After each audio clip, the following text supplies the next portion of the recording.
Sigurado ka, Edward? Gusto mong iurong ang demanda? Yes, Dad.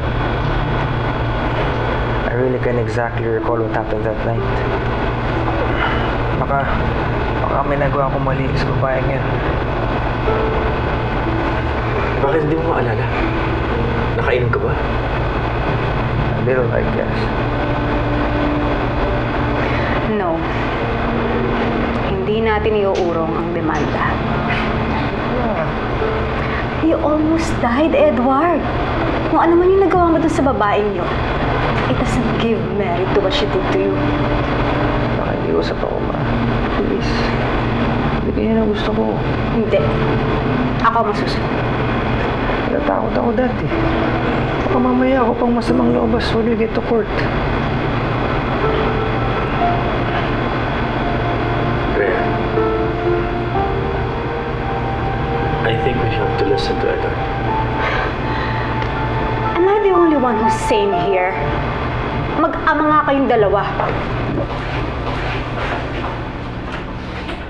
Rhea! Rhea! That was uncalled for! Ano bang mali sa sinabi ko? Mag-ama naman talaga kayo, di ba? That's not what I meant. Anong gusto mong sabihin? Iniisip ko kung ano makakatulong sa anak mo. Pero mas pinapaboran mo pa siya kaysa sa akin. Rhea, hindi sa pinapaborong ko siya. I just want to hear his side of the story. Eh ano pa ba ang gusto mong marinig? Sinaksak ang anak mo! Muntik siyang mamatay!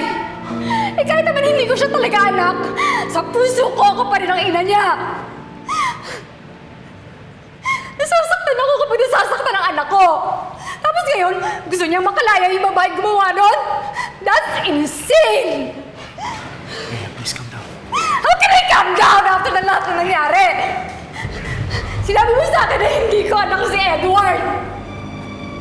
Tapos, hindi ko na kaya iniisip yun dahil gusto ko na maging mabuting ina sa kanya. Tapos kaya hindi ko pa mag-aaris yung karapatan sa akin bilang ina? Ma?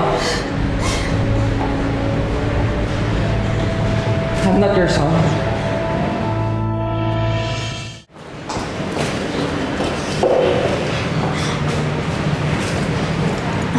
I'm sorry. Hindi mo dapat narinig yun. Hindi kayo ang mami ko. So, ibig sabihin ba nito? Ampun lang ako. Hindi ka ampon.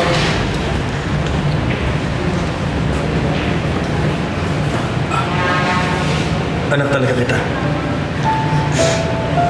Hindi si Rhea ang tunay mong ina.